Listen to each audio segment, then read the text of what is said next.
Hello, everyone. We are your landlords, flooding and tapping out so you don't have to. With the occasional screw, of course. My name is HamHocks42, or at least that's what I go by on the internet. My real name's Graham, but don't worry about it. You can call me HamHocks. Ham, I go by it all. And and I'm joined by the one and only Astralsflame. How you doing, my friend? I'm doing good. What's going on, everyone? My name is Astralsflame. I am accompanying the super amazing HamHocks, the Lord of Hams himself, the superior bacon flying king. It is a giant honor to be joining you back on our episode 1, and I think we've got a pretty spicy topic today.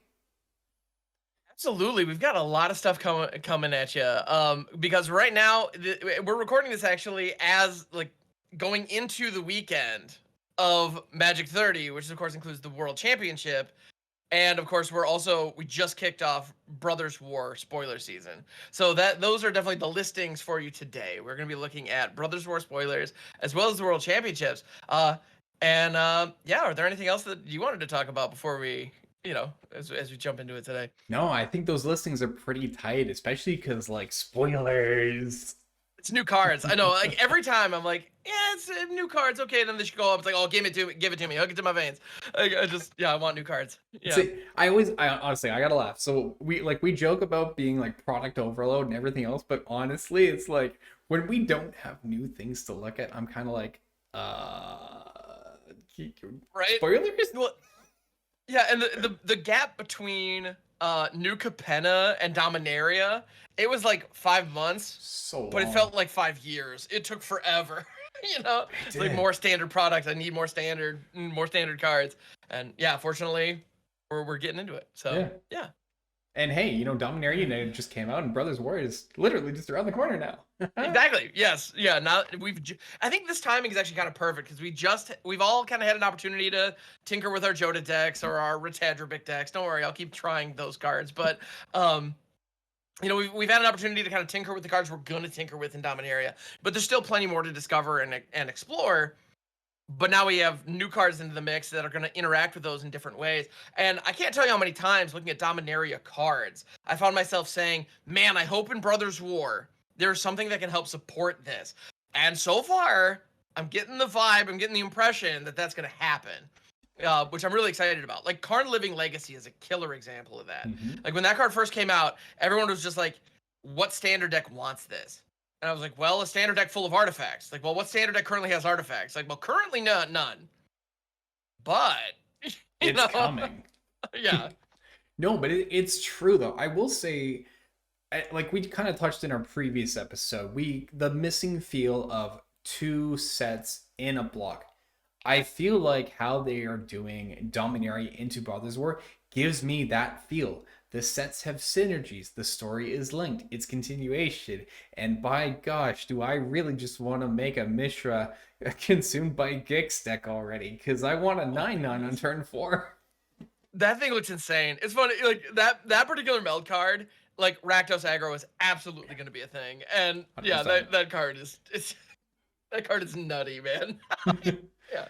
It's beautiful. Oh my goodness. It's great. It's Dragon, Rakdos, 9/9 to get, like, give me Dragon Ball Z Fusion. That's it. I'm in. Done. That's exactly what's happening. It's nuts. That's absolutely insane, and I can't wait to get my hands on it too. When they showed the first meld card with Urza the Planeswalker, I remember looking at it like, sure, if you pull it off, it's awesome, but how likely are you to pull it off? Then I saw Mishra, and it's like, oh, this is amazing if you pull it off. And it's probably way easier to pull off. So awesome. Like, yeah, let's do this. Well, yeah. And we just saw Titania as well, right? Because Meld has been, I mean, they kind of showed us too, and then they did say Meld would be a full-on returning mechanic. We saw Titania being Land's theme, and you only needing Titania to survive into an upkeep with the land in play. That's, I want to say, not quite the easiest, but very efficient to pull off, because Titania just has to live. Titania has to live, and you have to have 4 lands in your graveyard. Yes. In one way, you have to get 4 lands in your graveyard in one way or another. But even in standard, we have the fetch lands from Streets of New Capenna. Evolving Wilds hasn't gone anywhere. So if you care about landfall synergies, that's a thing. It's no Fabled Passage or, of course, the OG fetch lands, but all the same, it still gets the job done. And then there are also the channel lands. Like, if you channel a Besaijo to blow something up, well, that's putting a land in your graveyard. So I think we're gonna find I think people are going to find some interesting and very creative ways to fill the graveyard up really quickly to get Titania flipping. I mean, not on turn 4 in all likelihood, but I mean, although theoretically, maybe, which is kind of bonkers to think about. There is but turn 5, I bet consistently. Yeah. Yeah, I think turn 5 will be consistent, but turn 4 is definitely possible because theoretically, if you can like swing in with if you get a Fable, so if we're doing like green in the deck, playing Loam Speaker, I think it'd be tight to get a turn 4, but turn 5 definitely, I think would definitely happen. Sure. Well, and we're also in a situation where Thrill of Possibility is is legal. You also have like connive effects. Like, yeah, that's I don't know.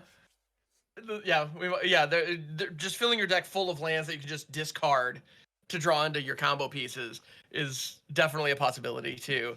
Hear me out. Oh my goodness. Leyline Binding, 5-colored deck with Titania. I'm down. I'm so down. Oh, and then also you can run just an obscene number of triumphs and just cycle them most of the time. That's exactly it. And then like domain triggering, you have the domain stuff. Like that actually sounds. All right. I could get down with this actually. And it's funny because I want to say that it sounds a little too slow to really pull it off, but Leyline Binding, I don't know about you, but like if you have a deck with a lot of triumphs in it, you can throw a triumph as long as it produces white mana on 1 into another triumph on 2 and have Leyline up already. Like that card is really good at preventing your opponent from beating you down fast. So. Oh, it is. And then I mean you throw in like Zur the Enchanter, and now you've got like Titania's getting in, your Leyline Button's getting in because it's been animated. Look at us. We're brewing up decks already. Let's go. Let's do it. Yeah. Yeah. Five color domain. Yeah. It's Titania. I'm in. Let's do it. Yeah. 100%. We got some other cool stuff coming in though from Brothers War 2 because we saw like the commander stuff coming in. So you get the legacy of like all the Urzas and then all the Mishras and the Unearth mechanic returning. We saw that. And I'm excited about Unearth. I think that's going to be very sweet coming back into standard with some of the graveyard synergies we've got going on. It makes Unlicensed Hearth and Graveyard Glutton even better to have in a deck now too. Unearth coming back, Unearth. Yeah, exactly. We're going to have Unearth and Flashback legal and in standard at the same time, which is really neat. It's funny. People talk about how like every new mechanic is kicker, and it's like that's a little overblown. And I like, no, it's not every new mechanic is kicker. Some new mechanics are flashback, and that's and this set has a new kicker and a new flashback, or like a returning flashback mechanic, and Unearth being the flashback style. And the kicker style mechanic that they're introducing here is Prototype, which I think is very interesting. Yeah, so that's one. They spoiled it on one card. I haven't quite memorized all the cards yet. I'm working on it, so I'm trying to pull it up right now so I get it right.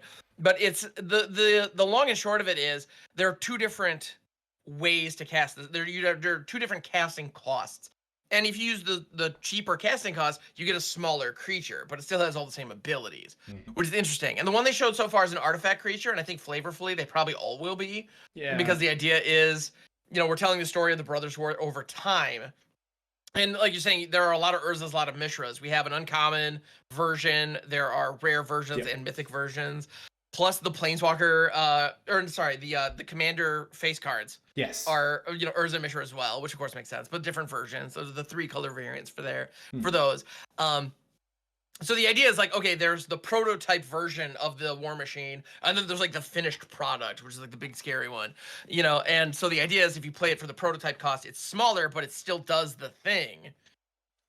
And then the big one is the full price, which is kind of interesting. It's a cool design. I like it. The one that they showed so far, Phyrexian Flesh Gorger, is a 7.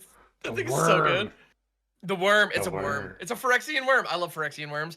It's a 7/5 Menace life linker for 7 with ward pay life equal to Phyrexian Flesh Gorger's power. So, ouch. Like, that thing is just savage, frankly. But it has Prototype for 1 black. So if you have black in your deck, you can play it down for Prototype for only 3, and you still get Menace lifelink and that ward ability, but it's a 3/3 instead of a 7/5. So still really good, still efficient, can totally get the job done. But if you get it for that full price, like, watch out. Yeah. So I think that's an interesting mechanic. It fits flavorfully with what they've got going on Mhm. here.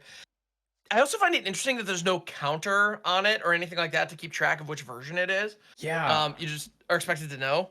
Um, there which, was, and yeah, that because that brings up a point. I had wondered about this. What if you blink it? It would come back in as a 7/7, right? it would, yes, yeah. If you blink it, just like with double face cards, like if you blink a permanent that is a double face card, it comes in on the front face regardless of what it was before. It's just like that. Yeah, I believe that's my understanding of it. Is yeah, if you play it out for 3 mana, you get a little 3/3 dude. And then you hit it with like a Planner Incision, which only costs 2.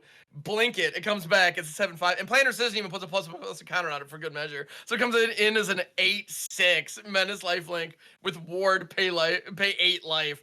Like, yeah, that's gonna happen. We're gonna have people doing that. Myself included. Like that's That's juicy. it's so Like, nuts. I would just play that, like that worm alone. I feel like I would just play as a 3-drop in a deck as well. Mm-hmm. Like I Menace and Lifelink for a 3/3 for 3. I'm fine with that. And a Totally. ward on top, like Yeah, it jeez. doesn't need any help past that. And Oh, and there's more upside. Yeah. Yeah, but if you draw, and I mean, the other side, just on its face, you're absolutely right. You can do blinky shenanigans and it can get really weird. But on top of that, just if you draw it early and you have black in the deck, cool. Just play it, yeah. play it early, do the thing, get in for some damage, gain some life, give your opponent a threat they need to answer, and, pull some removal. Okay, cool. But if you do top deck it when you have 8, 9 lands down and you're not sure what else to do, like, well, just rip it and just, yeah, give something your opponent really needs to worry about. I love that. I think it's a really cool idea, cool mechanic. And generally, whenever a card encourages flexibility with how you play it, I'm on board. Oh, big Yeah. time. Like, and I'm just thinking of like the same possibilities as well. So like let's say there's a turn where you've got 8 mana up.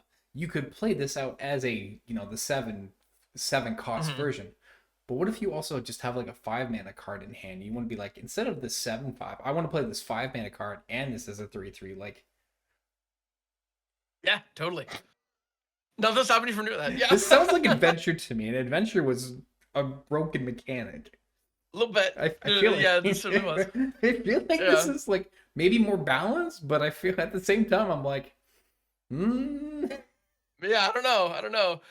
Yeah, the other thing that I'm just realizing another card that I like a lot that I haven't really found a home for that's not really making many waves is Golden Argosy. It was a card that came out in Dominaria that can blink things that accrue it. Oh, that's right. We haven't seen more. We've only seen one prototype creature so far, and it is a mythic to be fair. So this may be the best we're gonna see, but still, like, Yeah. how funny would it be to have a deck full of prototype creatures that are all tiny, but then blink into gigantic monsters, and have Golden Argosy swing in one turn and just immediately just supercharge your whole board? I have no idea if that's gonna be possible, but I'm gonna want to try it because that sounds awesome. I could just imagine that too, because you can crew up above the Golden Agrosti's crew 1 cost. So Hmm. you can just have like, I don't know, hypothetically, let's just say we have 3 of these worms out on the board. Hmm. Oh, suddenly my worms are all going to pull off like a Trojan horse. Kind of, yeah. They were It's like, I'm not gonna attack 7/7s this all. one. Yeah, I'm not going to attack this one turn, but man, you're going to pay for it next turn. Yeah. Bloop, bloop, bloop, bloop, bloop. Yeah, it's pretty nuts. That's Yeah, spice. That's I dig it. spice. There's stuff happening here. There's opportunities, and I think that's the sign of a well-designed set or a well-designed mechanic. When you first read it and you immediately think of all the different things you can do to create some kind of moment on the battlefield. Whether or not it's going to win a game, I don't know. We'll see, but we're gonna have some fun with it, and that's what I want to see in Yeah. new Magic cards. So Oh, I dig it. 100%. The fun's for it. Like coming up with new plays, new things to do, and like especially the synergies I want to say with the set we're seeing already. Again, early spoiler season, some of the cool hits and stuff, but the archetypes that I think are going to be coming into standard and potentially be available in like Explorer to Pioneer and Modern to a small lesser extent, I think, are Mhm. looking really sweet. So like we have the Anvil list right now in standard. We're getting more artifact synergy in black and red. We might actually see less of like the Anvil push, but more of a Rakdos artifact push. Mhm. I can totally buy that. And that, Yeah. I think that's sweet. I'm excited for the new archetypes that we're gonna have potentially come out in the metas. Again, Mishra. Just give me a Mishra Clinging Grace. I just want a 9/9. I just want to fly in on a dragon and be like, here's my 9/9 that I have. You choose 3. You choose 3. You choose 3, and it does trigger the first turn it swings, which is like bonkers. Like, yeah. It's nuts. I'm a Mishra fanboy. I'm sorry. I gotta be honest. Yeah, people are like, so you team Urza or team Mishra? It's like, well, I know Mishra totally gets corrupted by evil, but yeah, I'm still rooting for him. I don't care. That's it. Root for the underdog. Everything's Exactly. gonna be okay. You got it. You got it this time. Yeah. That's like time travel or something involved. You can get it this time. I swear. That's exactly it. Or like, you know, the old style like baseball movies, like, you know, that, yep. The old tiny baseball player comes in and he's, you don't got much skill. You don't got much future, but you got something the others don't. And you got heart. And that's all you need, Mishra. You got the heart. Exactly. It's always heart. Why is it? Yeah, what does that even mean? Anyway, yeah. I don't know, but Phyrexia wants it. Phyrexia's got the heart, I tell you. Clearly, yeah. I mean, well, but actually, yeah.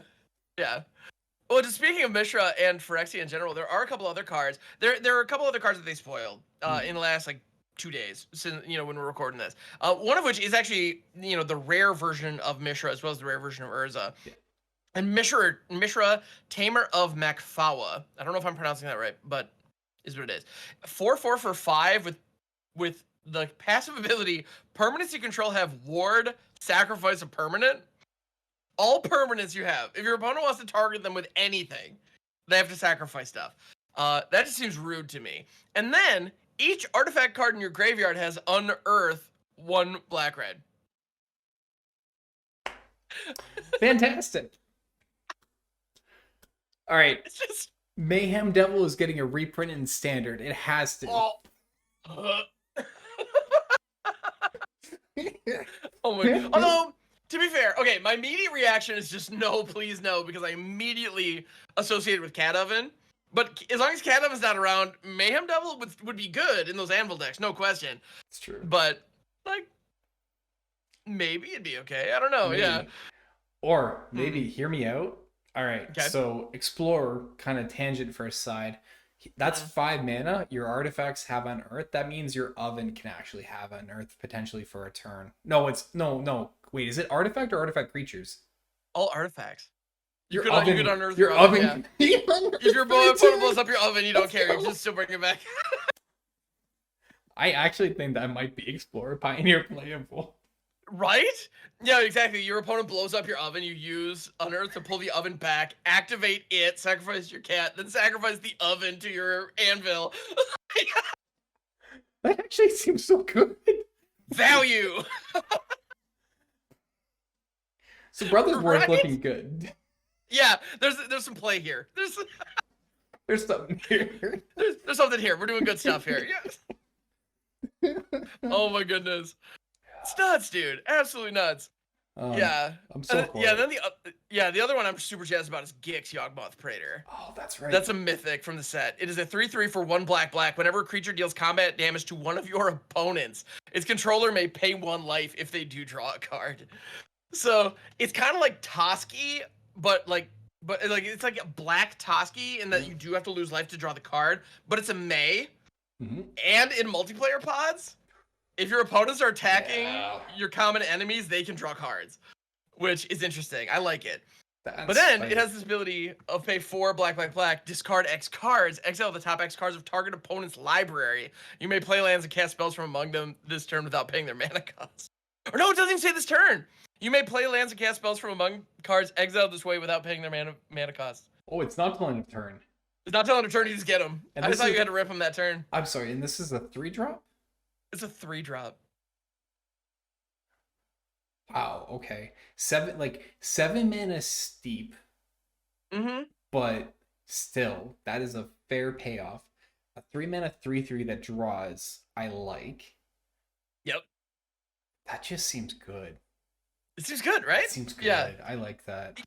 Well, and I can see it. I can totally see that card working in multiple strategies. Like you can put it in a black aggro deck or like a Rakdos aggro deck where you're just trying to chip in for as much damage as you possibly can because it's just going to help refill your hand and keep you rolling. And you're probably not going to hit that 7, but it's a late game contingency just in case. Okay, cool.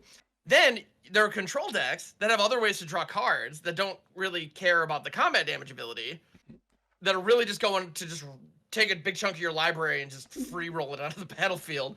Like you can focus either way, or in mid-range decks where you just get the option of both. Like it kind of fits everywhere. Like it's really good. Yeah, it's versatile too. Especially like you remember there was that snow control deck that did blood in the snow and everything.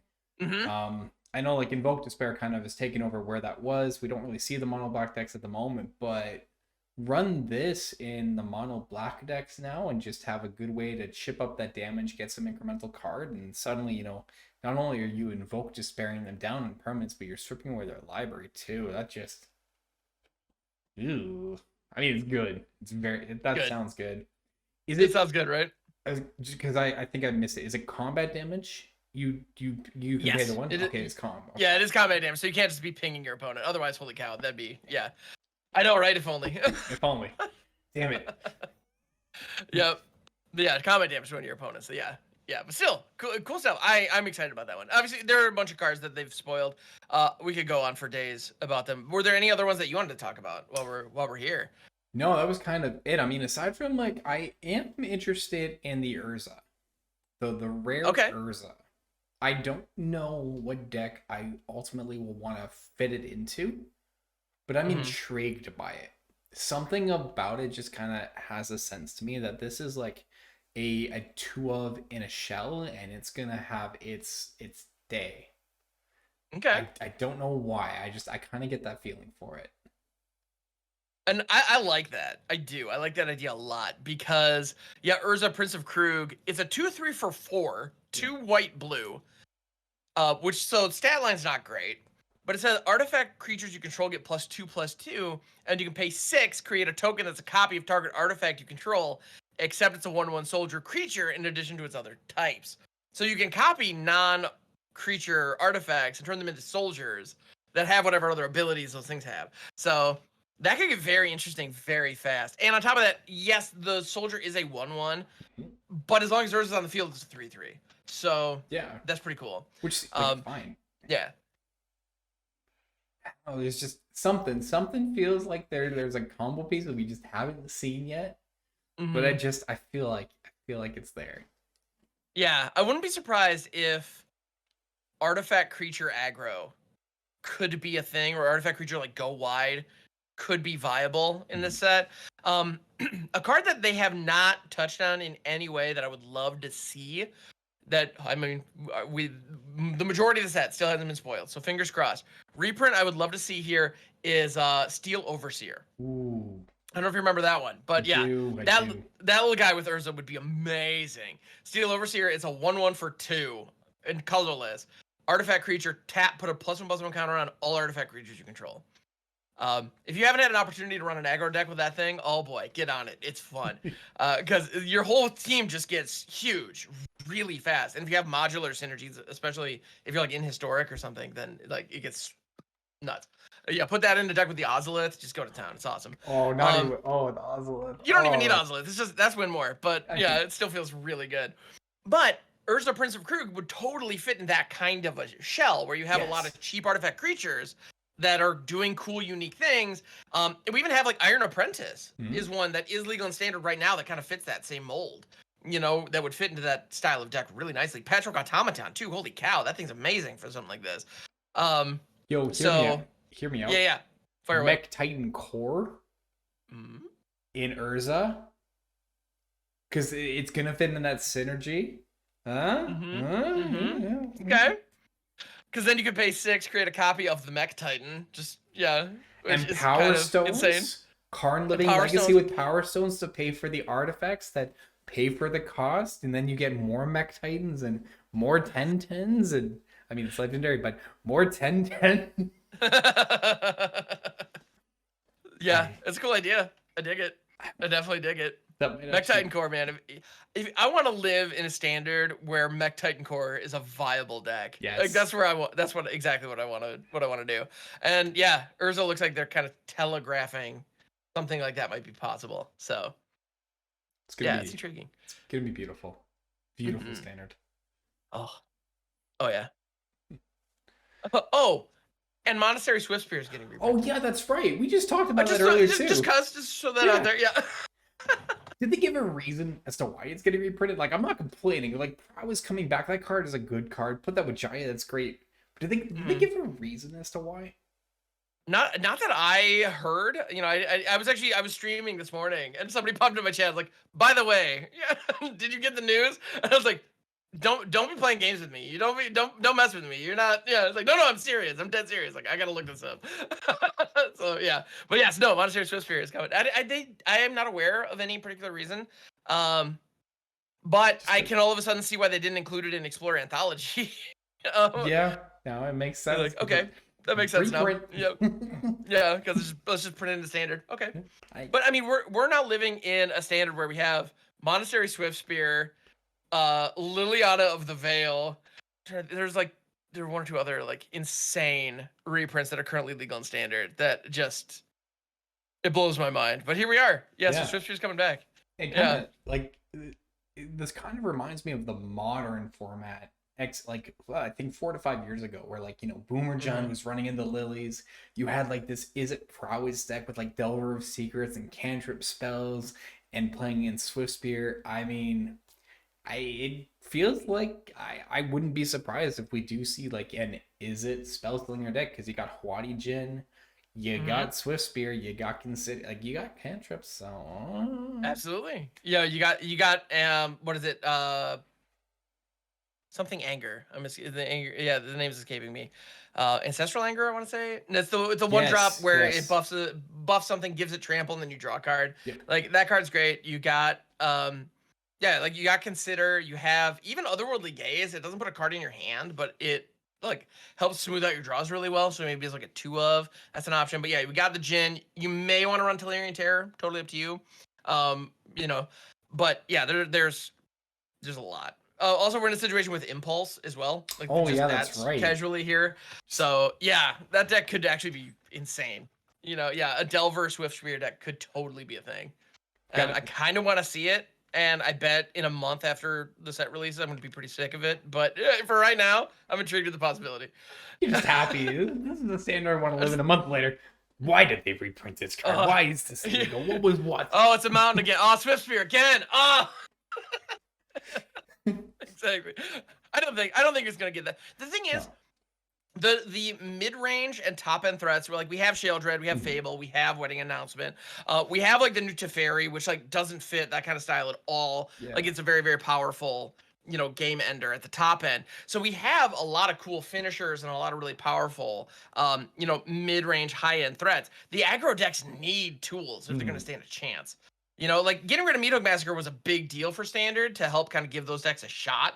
But even so, like, I see Mono Red occasionally, but it's not what it used to be. So wanting to give that style of deck, that Spellslinger aggro style of deck, a little bit more of a boost, kind of makes sense. I get it. Yeah, I agree. It'd be nice. And I think, with more Brotherhood War spoilers coming out, we'll see more ideas and more things coming out. And I would say even like, because we're just kind of touching on like the top end of things, the health of Standard where we're at, I think we see really how great of a place we're in Magic right now with Worlds right now, our other listing, because there is some spice in Worlds. Oh my goodness, yes. Yeah, I was shocked when they sent the if you're not paying attention to competitive Magic, the World Championship is going on.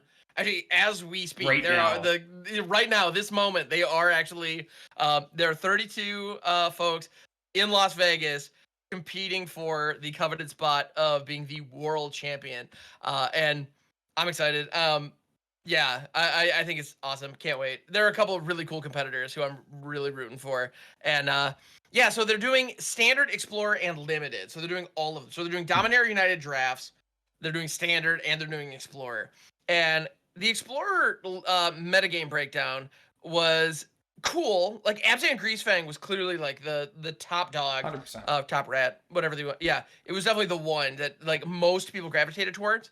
But like Rakdos mid-range was represented. You had a couple, like there were a couple tempo, like there was some. It was relatively mixed up, but like that was definitely the most popular, but not by a huge margin. And then you looked at the standard metagame breakdown. It was 70% Esper mid-range. Like, oh. No, I love standard. No. Standard is Yeah. not Esper mid-range centric. No. No. It's not all there is. That's not all there is. But at the same time, the best players in the world with like, you know, really diligent testing teams all kind of concluded that it was the best bet for this tournament. You know, that doesn't necessarily mean it's like the strongest deck that you can possibly be playing in standard, but they believed it gave them the best chance to win based on what other people were going to be bringing to this specific tournament. And we're talking about a small field, open deck list, 32 participants. So, is what it is. You know, yeah. But yeah, all the same, it's just I find it kind of fascinating that that's the breakdown that we had. Actually, let's see. 70%. Oh. 70%. Like I think we were like 68 or whatever. But yeah, it was like it was. I guess like I can get the logic. So the card advantage that Esper has. I mean, Esper takes advantage of Black. Black has some of the strongest cards in the meta right now. Has Rafid, which is just a great card value engine. You have Wedding Announcement, great engine. You have access to Fading Hope and Ruinous Vortexes, which is just great bump and bounce removal pieces, make disappears, early counter magic, like, and the synergy of like Connive with She-Holdred, because they're probably running She-Holdred. There's no reason not to run She-Holdred. It's just a great I think everybody's running She-Holdred right now. Yeah. I get it. I can understand the logic. It doesn't make me any happier about it, but I understand the logic. Yeah, exactly. And like Rafine plus Sheoldred, like if you can get one decent attack with like 3 or 4 creatures with a Rafine and a Sheoldred down, like not only are you attacking with all those creatures, one of them is getting significantly bigger, but you also just casually gain like 10 life, something like that. It's nuts. So yeah, so a lot of these decks, they get to run cards like Tenacious Underdog, which is just good value. Ow, the Dawn Sky, the Dragon from Kamigawa, which is awesome. Just a killer 5-drop. It just does the job perfectly. It having Vigilance, it dodges Wandering Emperor, and so your opponent is either taking 5 damage consistently in the face, or they kill it and allowing you to pull 2 other threats out of your deck and get them online.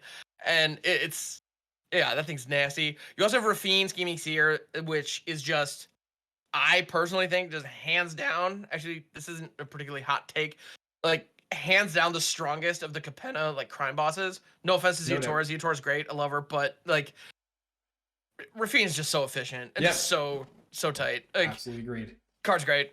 Sheoldred, Dennick, Pious Apprentice, which is funny. Like, when Midnight Hunt first dropped, Dennick didn't see any play, and now guys everywhere. Literally everywhere. Well, like, all of a sudden people realize, like, wait a minute. A 2/3 lifelinker in my colors that can hose my opponent's reanimation plan is pretty decent. Like, yeah, it is.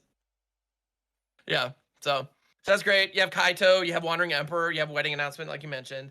Like, you have the best, and I mean, right now, Ian Standard, all the best spot removal is white, black, or blue. Yep. Like, it just is, or some combination thereof.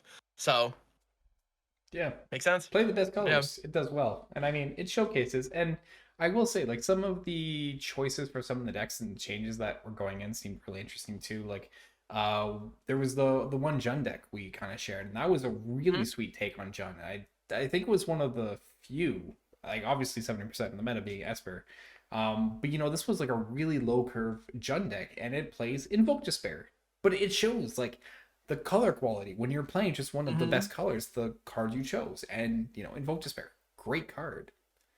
Yep. Yeah. The only downside to Invoke Despair is that it's difficult to cast in theory, you know. But with how good mana bases are right now, even in a 3-color deck, you can make it work. Yeah. Yeah, it's with Painlands and Triomes right now. It's 3 colors, the haven place to be. Oh, it feels good. Yeah, it feels real good to be in 3 colors right now, which I'm pretty grateful for in general. Yeah, it's funny. Like, there are a couple competitors that I'm rooting for, and you know, if I had to pick like two competitors, I was really hoping that personally I were rooting for. Granted, they're all great competitors. I love like high level Magic. I have incredible respect for everybody showing up to this tournament. But like if I had to pick, like I got to be rooting for Jim Davis and Reed Duke. Like both those guys have been working their tails off for years. They're both content creators, so I can't help but feel kind of, you know, little kinship with them. And they just do great work. They're also from America, so like, you know, my home country. It'd be cool if we could bring the championship home, you know? It's just neat. And Reed Duke is actually on Jund Reanimator for the standard portion. Yeah. So I'm excited about that. And at the end of the day, when you have Fable of the Mirror Breaker, Titan of Industry, and Cruelty of Gix, like, why not? Just do it. Do it. Just do it. It's right there. Fable copying Titan is still, to this day, I think in standard right now, one of my favorite things to do. Because, hey, here, have a free hasty 7/7 that makes a 4/4, blows up something or heals you. Like, value, especially on, like, turn freaking 4. Yeah. You can turn 4 a Titan with Cruelty because the Treasure Goblin does the treasure thing. And it's just... Yep. The Fable with... The Fable with Titan and Reanimator is so good because, like you're saying, exactly, you throw the Fable, you get the token. The next turn, so turn 4, you discard the Titan to the second chapter of Fable, so it even fills your graveyard for you. You attack with the little goblin, it can bite it, it did its job. You got your treasure token. You chapter 3 Cruelty of Gix, pull the Titan out. Then all of a sudden your Kiki Jiki flips the next turn. Before you're long, you're going off with that. Like, it's bonkers. When you can pull that line off, like I've played a number of Jund Reanimator games in standard, and when you can set that line up, your opponent, like on the ladder, people will just scoop. Like they're just like the amount of value you're able to generate so fast, which is exactly what you want to be doing in Reanimator strategies. Like the whole reason to be reanimating something so that you can get a 7-drop, an 8-drop, a friggin' 15-drop if you're getting real nasty. Like what, you know, in whatever format you're in, like you want to be getting those gigantic monsters that you're supposed, like the only way that those things are fair is that you have to wait until turn 9 or 10 to play them. You want to be getting those out on turn 4 or turn 3. Like, you know, actually in Legacy or something, you want to be getting Crystal Brand out on like turn 1. That's a whole other story. But yeah. Just cause. Yeah. Just cause. Yeah, Crystal Brand on 1. Would you like to continue? It's like, not really. Yeah. Yeah, all right, that's about what I thought.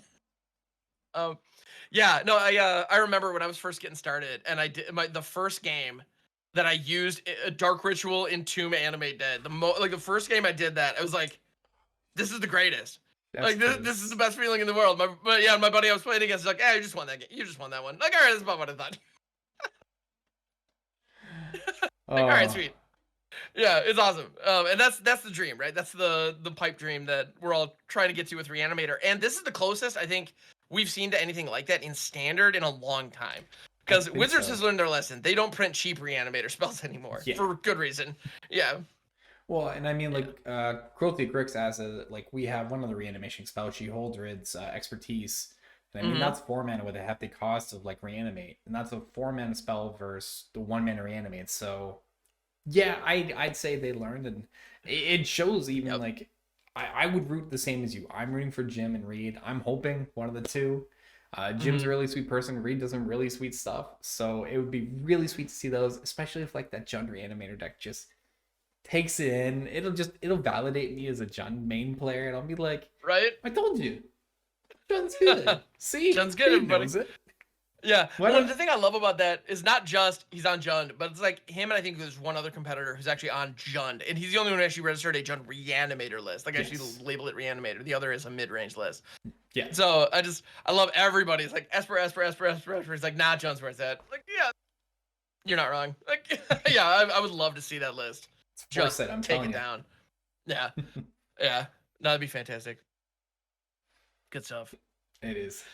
Well, I think that's some good coverage of our listings for today, Mr. Ham. Absolutely. Yeah, this is a blast, man. Yeah, thank you for setting this up. Appreciate it very much. Hey, anytime. You know it's always a blast. Ham, where can the fine people find you? Absolutely. So I stream over on Twitch, twitch.tv/HamHocks42. I'm also on the YouTubes, so if you enjoy kind of random ramblings, I do quite a bit of it over there as well. HamHocks42 on YouTube. That's the name on all the places. So yeah. Astros, how about you, my friend? Where can people find you? I'm pretty kind of the same. I mean, you can't find me at HamHocks42, the Lord of Ham, the Baconator himself, the mighty flying hammer. But you can find me at Astralsflame on Twitch, Twitter, TikTok, and Instagram. I'm doing the Twitch thing, the YouTube thing, the TikTok thing in a month, and cool new stuff coming out. So if you want to get in the conversations and hit us up, follow us, drop us a line. You can also follow us on our socials at the Landlords, whatever we are able to secure on the appropriate platforms, still TBD. But you know, we're the Landlords. Just search up Landlords. We're like the most famous landlords there are. So Really? nobody... Yeah, just go to Google, type in landlords. Yeah. We'll clearly be the Exactly. first result. Yeah, 100%. Nobody gets screwed better than us. True. Anyways, so hopefully you don't flood out. We're your landlords. We'll catch you next time. Next time. Yep. Bye.